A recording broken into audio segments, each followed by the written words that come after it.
국민통일방송 NK나우의 전태우입니다. 북한이 해외 파견 노동자들에게 또다시 충성자금 상납을 지시했다고 합니다.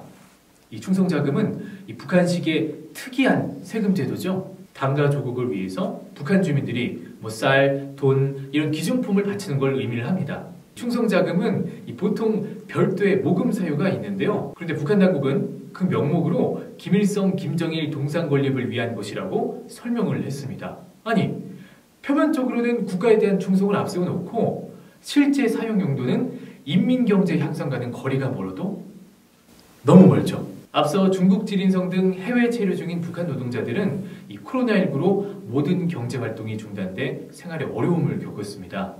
이달 초부터 공장 가동이 재개돼서 이제 겨우 일터에 나가게 됐는데 또다시 충성자금을 상납하라고 했다는 거예요.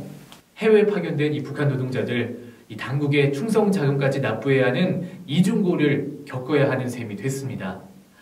다만 이번에 걷어들이는 충성자금이 실제로 김일성, 김정일의 동상 건립이나 아니면 사적관 관리에 쓰이게 될지 아니면 부족한 건설자재비 같은 이런 국가사업 목적으로 활용할지 그 사용처는 명확하게 알려지지는 않았다고 합니다. 그러나 이 노동자들이 업무에 복귀하자마자 이 동상 건립비를 구실 삼아서 충성자금 지시를 하다라는 것으로 볼 때 이 앞으로도 해외 파견 노동자들에게 지속적으로 외화벌이를 강요할 것으로 보입니다. 북한 군 당국이 입대를 독려하고 있습니다. 징집 사업이 마무리되기도 전에요. 내년도 군 입대 대상자를 선별하기 위한 작업에 착수를 했다고 하는데요.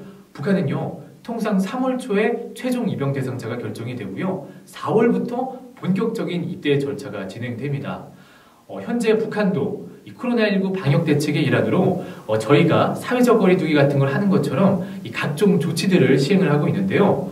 그런데 오히려 이 입영 절차만큼은 오히려 기존보다 한 달 앞선 3월부터 시작이 됐다고 합니다.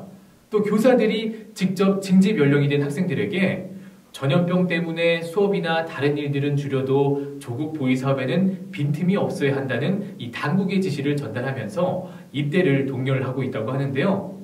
아니, 내년도 입대를 위해서 벌써부터 대상자를 선별하고 또 교사들이 직접 나서서 입대를 독려한다? 북한 당국이 이렇게까지 강도 높은 조치를 취하는 이유는 뭘까요?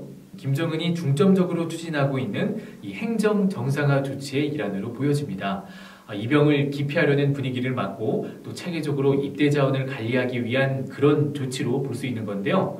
한 소식통은 전염병 때문에 학생들의 수업까지 연기가 되고 또 매일같이 이 전염병 문제를 거론하고 단속하는 형편에서 징집 사업만 서두르는 것은 이 학생들의 군대 기피 현상을 제대로 장악하려는 목적이 있는 것으로 주민들 역시 생각하고 있다고 말을 했습니다.